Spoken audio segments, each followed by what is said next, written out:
Designer baby. आपने एक नई चीज़ सुनी होगी, डिज़ाइनर बेबी।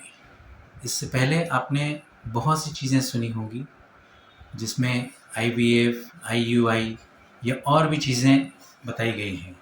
आज हम बात करेंगे डिज़ाइनर बेबी के बारे में। नमस्कार, मैं डॉक्टर राजेश पंचरत्ना, होम्योपैथ। इससे पहले मैंने बहुत सी चीज़ें आपके साथ में शेयर की है, जिसमें इनफर्टिलिटी से लेके बहुत सी बातें आपसे बताया है। आज हम बात करेंगे डिज़ाइनर बेबी के बारे में। आपने आईवीएफ के बारे में सुना है। आईवीएफ अब एक बहुत पुरानी चीज़ होती जा रही है। आईवीएफ के कुछ नेगेटिव पॉइंट्स, कुछ फेलियर्स देखने में आए हैं, जिसकी वजह से आईवीएफ फेल हो रहा है या उतना सक्सेसफुल नहीं हो पा रहा है। आईवीएफ के बारे में अगर आपको मालूम होगा कि मेल से स्पर्म्स लिया जाता था, फीमेल से एग लिया जाता था और उसको फ्यूज़ किया जाता था पेट्री डिश के अंदर, लेबोरेटरी के अंदर। लेकिन उसमें भी बहुत सी चीज़ें होती थी जिसमें आईवीएफ नहीं काम कर पाता था। आज अगर हम बात करें कि आईवीएफ के बारे में, तो 2.75 crore couples are suffering from infertility और उसमें से 3.37 लैक्स आईवीएफ पूरे साल में होती है। लेकिन उसमें से भी 50% आईवीएफ पेशेंट जो होते हैं वो सक्सेसफुल होते हैं, वो भी 35 इयर्स ग्रुप के अंदर। लेकिन एक नई टेक्नोलॉजी आई है जिसका नाम है IVG, intra vitro gametogenesis. IVF में जो फेलियर होते थे उसको एनहांस करने के लिए आईवीजी करके स्टार्ट किया है और इसके अंदर आपको ना मेल की ज़रूरत है, ना फीमेल की ज़रूरत है, ना स्पर्म्स की ज़रूरत है, ना एग्स की ज़रूरत है। किसी भी चीज़ का इसमें इस्तेमाल नहीं होता है।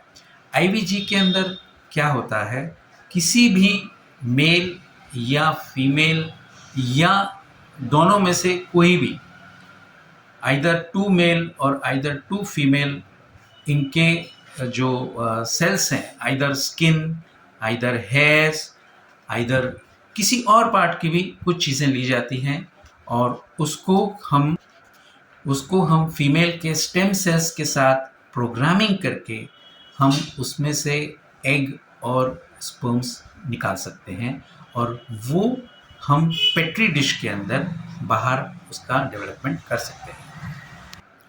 अब हम अगर बात करें स्पर्म्स और egg cell outside the body but inside the lab is known as designer baby.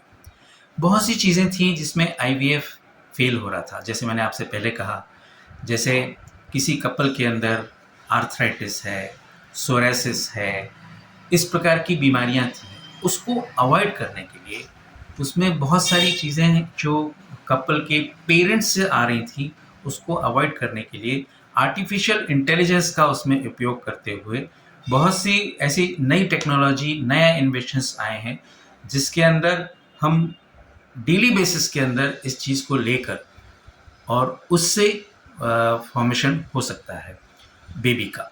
इसीलिए उसका नाम दिया हुआ है डिज़ाइनर बेबी। अब अगर हम बात करें तो डिज़ाइनर बेबी की ज़रूरत क्यों महसूस हुई, उसका रीज़न ये है कि फीमेल्स के अंदर फैलोपियन ट्यूब्स का ब्लॉक होना, मेल के अंदर स्पर्म्स ना होना, अज़ूस्पर्मिया होना, या बहुत सी जगह ऐसा होता है जहाँ पे कपल्स में किसी ना किसी को ट्यूबरकुलोसिस है या कैंसर की संभावना है और यंग कपल्स के अंदर वो बेबी के लिए सक्षम नहीं हो पाते हैं। इसीलिए आईवीजी का फॉर्मेशन हो रहा है और इसीलिए आर्टिफिशियल इंटेलिजेंस का इसमें महत्व बढ़ जाता है और इसमें होम्योपैथी भी पीछे नहीं है। अब हम अपने जो चाइल्ड है उसके लिए हम डिजीज़ फ्री, किसी भी प्रकार का कोई एनोमलीज ना हो, इस बात का हम ध्यान रख सकते हैं। हमें चाहिए हम वैसा बेबी ला सकते हैं। जैसे उदाहरण के तौर पे अगर हम बात करें तो रंग का सेक्स का, डिजीज़ फ्री का, ये सारी संभावनाएँ उसमें आ सकती हैं। इसलिए उसका नाम दिया हुआ है डिज़ाइनर बेबी। हम चाहें तो बेबी का सेक्स भी उसमें डिटरमाइन कर सकते हैं। लेकिन मैं आपसे ये कहूँ कि ये अभी भी प्रिलिमिनरी स्टेज में है, अभी इसे यथार्थ में आने में अभी समय लगेगा। हम तब तक के लिए आपसे बस यही उम्मीद करते हैं कि ये चीज़ सक्सेसफुल हो और बहुत से कपल्स जो हैं उनको इसका फ़ायदा हो। नमस्कार।